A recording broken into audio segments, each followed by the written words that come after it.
Le Seigneur soit avec vous. Et avec votre esprit. Évangile de Jésus-Christ selon saint Luc.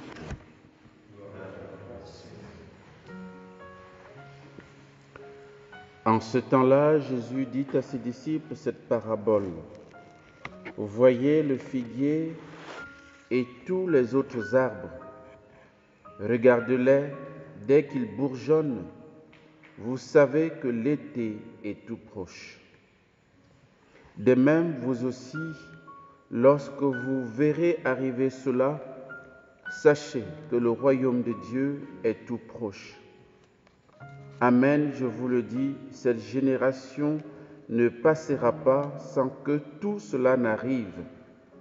Le ciel et la terre passeront, mes paroles ne passeront pas. Acclamons la parole de Dieu. Alléluia, Alléluia, Alléluia.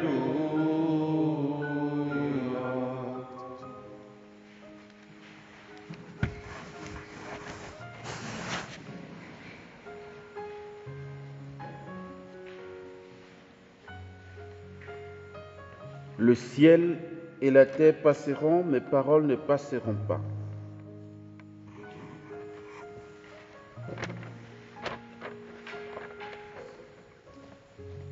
Cela veut dire qu'il faudrait que nous prenions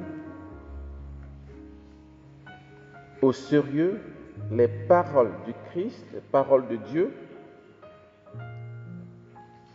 plus en considération que le monde, que ce que nous avons, ce que nous voyons dans le monde. Parce que si le ciel et la terre passeront, ça veut dire que c'est passager, fugitif, ce n'est pas solide. Or, nous avons tendance, dans notre monde aujourd'hui, à mettre l'accent sur le monde, sur ce que nous avons, c'est ce que nous pouvons, c'est ce que le monde contient, c'est ce que le monde fait. Nous mettons de la consistance sur ce qui est passager. Donc le Seigneur veut convertir notre regard, notre manière de voir les choses pour nous appuyer sur l'essentiel de notre vie. Dans la première lecture, nous avons lu, par exemple, nous avons entendu, puis j'ai vu un grand trône blanc et celui qui siégeait sur ce trône. Devant sa face, le ciel et la terre s'enfuient. Il y a une disparition de la terre et du ciel devant le trône de celui qui siège sur le trône blanc. On imagine bien sûr que c'est Dieu. Et un peu plus haut, il nous est dit que puis j'ai vu des trônes. À ceux qui vinrent y siéger, fut donné le pouvoir de juger. Et j'ai vu les âmes de ceux qui ont été décapités à cause du témoignage de Jésus et à cause de la parole de Dieu. Donc, c'est le témoignage, ce sont ceux qui ont été témoins de cette parole de Dieu, de la parole de Jésus, qui sont vus dans le ciel. Donc, ce qui confère la solidité et l'éternité, c'est la parole de Dieu, frères et sœurs.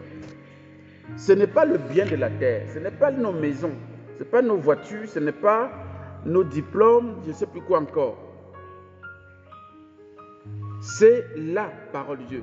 Et souvent, dans notre langage habituel, on aime dire qu'il faut qu'on soit réaliste. Quand on parle des choses, on dit il faut qu'on soit réaliste. Mais la réalité, c'est quoi? Et quand nous disons qu'il faut être réaliste, c'est par rapport à l'expérience quotidienne. C'est par rapport à certaines choses. Je prends un exemple, je ne sais pas. On peut avoir un projet de réaliser quelque chose, par exemple. Et on se dit, mais certains vont dire, mais c'est un peu de la folie. Comment on peut arriver à ça? Soyons réalistes. Autrement dit, soyons conséquents par rapport à nos moyens que nous avons, par rapport à nos capacités de faire. Bon, c'est pas faux, hein, mais en même temps, d'où est-ce que nous trouvons le réalisme, le véritable réalisme? C'est-à-dire que ce qui est véritablement vrai, réel. Est-ce que c'est par rapport à ce que nous voyons, nous possédons, notre capacité de faire ci ou de ne pas faire ça? Est-ce ça le vrai réalisme, le réel à considérer? Ou bien le réalisme se trouve ailleurs? Et en regardant ce texte que le Seigneur nous donne, le ciel et la terre passeront. Autrement dit, tous nos moyens que nous avons et sur lesquels nous appuyons pour faire nos projets, pour réaliser ceci ou cela, c'est passager. Tout cela passera. Mais ce qui demeure, c'est mes paroles. Donc ça veut dire que la parole de Dieu est plus solide que notre savoir. C'est plus solide. C'est-à-dire que le être réaliste, c'est s'appuyer sur la parole de Dieu. C'est fou, mais c'est vrai. C'est plus vrai. La parole de Dieu est plus réaliste que nos petites réalités expérimentales ou bien, je ne sais pas quoi, quotidiennes. Quand vous voyez, c'est que ceux qui ont cru, qui sont appuyés sur la parole de Dieu ont réalisé, mais c'est dingue. Ce qui me vient en tête, par exemple, c'est l'exemple de Pierre. Pierre s'est appuyé sur la parole de Dieu. En fait, il y a plusieurs fois où il s'appuie sur la parole de Dieu et on voit ce qu'il fait, c'est extraordinaire. Une fois, vous vous souvenez, quand Jésus emprunte sa barque pour prêcher,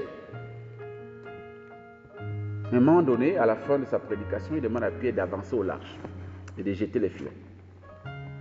Pierre dit, bon, nous avons passé toute la nuit sans rien prendre. Ça, c'est le réalisme humain. Hein? Nous avons passé toute la nuit sans rien prendre. Et nous savons, et les professionnels de la pêche, c'est pas moi, je n'en suis pas, mais en tout cas, ils savent que le moment où on pêche le mieux les poissons, c'est la nuit. Parce que à cause du fait qu'il n'y a pas le soleil, tout ça, ils ne sont pas loin. Donc ils sont près à fleur de l'eau, si on peut dire. Et c'est le moment propice. Et Pierre est un professionnel de la pêche. Et donc, ils ont passé toute la nuit, ils n'ont rien pris. Bon, nous sommes bien dans la journée.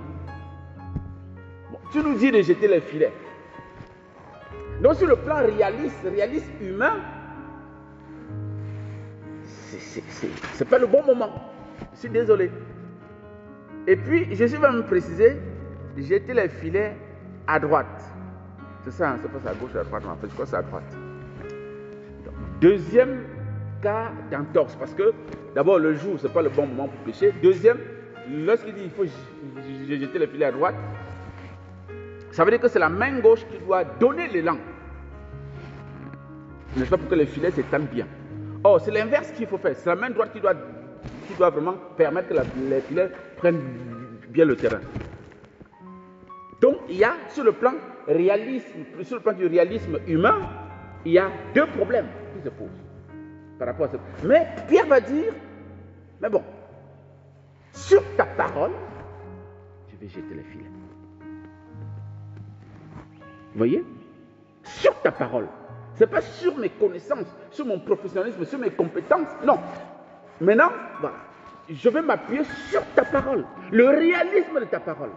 La vérité de ta parole. Et quand il va lancer les filets, en fait, à droite, et puis c'est en plein jour, mais, la pêche sera tellement abondante qu'ils vont remplir 2 barques. Frère, cela doit nous enseigner que nous devons nous appuyer sur la parole plus que sur nos petits calculs, nos petites sécurités. Deuxième épisode, toujours avec Pierre. Ils sont avec Jésus et Jésus les renvoie. Jésus leur demande de partir sur l'autre rive. Bon, ils sont obligés de partir puisque le maître l'a dit. Et lui, il est resté seul à prier et tout. Et après, il est rejoint. Il est rejoint en marchant sur l'eau. Bon, les gars paniquent, c'est un fantôme, tout ça, machin. Je dis non. N'ayez pas peur, c'est moi. Pierre, toujours lui. Il dit, Seigneur, si c'est bien toi, ordonne que je vienne, que je marche sur l'eau en venant vers toi. Je ne sais pas ce qui s'est passé dans la tête de Pierre, mais il devait être un peu, je ne sais pas, en fait, Pierre devait être malade. Mais bon, Jésus a dit, viens. Pierre descend de la barque. Pierre marche sur l'eau. Pierre marche sur l'eau. Il s'est appuyé sur quoi? Sur la parole de Jésus. Viens. Donc la véritable, c'est-à-dire que notre réalisme doit se déplacer, frères et sœurs. Nous devons déplacer notre réalisme à partir de nos contingences, machin, matériel et tout ça. Seigneur, voilà, j'ai envie de faire ci, mais voilà, je n'ai pas beaucoup de moyens, donc je croise les bras. Non, non, appuie-toi sur la parole de Dieu. Appuie-toi sur la parole de Dieu. C'est ça le véritable réalisme. Le véritable réel, c'est la parole. Le ciel et la terre passeront, mes paroles ne passeront pas. Et nous cheminons vers la fin de l'année liturgique. Et vous voyez bien que les textes nous amènent vers la fin. Nous parlent de la fin, des fins dernières, des signes qui vont être des signes précurseurs de cette fin. Vous voyez le figuier, vous voyez les arbres et tout. Vous savez, quand elle bourgeonne, vous savez que voilà, l'été est proche. L'été, sur le plan spirituel, c'est la résurrection. C'est le retour glorieux du Christ. Et la résurrection, elle n'est pas seulement la résurrection dernière. Les résurrections se font tous les jours. Les conversions sont des résurrections. Ce sont des signes annonciateurs que le Christ est à l'œuvre dans le monde, que le Christ vient aujourd'hui. Demandons au Seigneur de nous convertir, de convertir nos mentalités, de nous recentrer sur sa parole, qui est la réalité véritable, qui est une réalité qui ne bouge pas, qui est éternelle, qui est immuable, qui peut nous garder pour l'éternité, nous permettre de contempler Dieu, ne pas connaître la seconde mort dont parle la première lecture. Vous savez, la seconde mort, c'est ce qu'on appelle, c'est ce que j'appelais, on en a parlé à l'internoviciat, je disais qu'il appartient à l'homme de naître deux fois pour mourir une fois. Et lorsque tu nais une seule fois, tu vas mourir deux fois. Donc vous avez intérêt de naître deux fois. Bon, j'espère que vous êtes né deux fois. Parce que si vous trouvez dans cette chapelle, ça va dire que j'imagine que vous êtes né deux fois. La deuxième naissance, donc il s'agit, c'est la première naissance, la naissance que nous recevons de nos parents. Nous naissons la vie humaine. Mais la deuxième naissance qui est nécessaire pour ne pas connaître la seconde mort, c'est la naissance de la vie divine. Et c'est le baptême qui nous la confère. Le baptême ou bien la foi en Jésus. C'est ça qui nous permet d'avoir la deuxième vie, la deuxième naissance. C'est ce que Jésus dit à Nicodème. Celui qui n'est pas d'eau et d'esprit ne peut pas entrer dans le royaume de Dieu. Ça, c'est la deuxième naissance. Et donc, ceux qui sont nés deux fois vont mourir une seule fois. Et ceux qui sont nés une seule fois, c'est-à-dire ceux qui ne sont jamais nés à la vie divine, qui n'ont jamais cru en Jésus, qui n'ont pas mis leur confiance en Jésus, ils vont mourir une deuxième fois. Et c'est pourquoi on parle que puis la mort et le séjour de mort furent précipités dans les temps de feu. Les temps de feu, c'est la seconde mort, l'enfer. Et c'est une mort éternelle. C'est une mort éternelle. Donc, appuyons-nous sur la parole de Dieu pour éviter cette mort éternelle. Ce n'est pas écrit sur notre front. On est peut-être tous ici là. Mais est-ce que tous on a les deux vies? Dieu seul sait. Donc c'est pourquoi il faut prendre au sérieux les paroles du Christ, parce que c'est elles qui nous conduiront lorsque nous la vivons et la pratiquons. C'est elles qui nous conduiront. Ce sont elles qui nous conduira à la vie éternelle. Amen.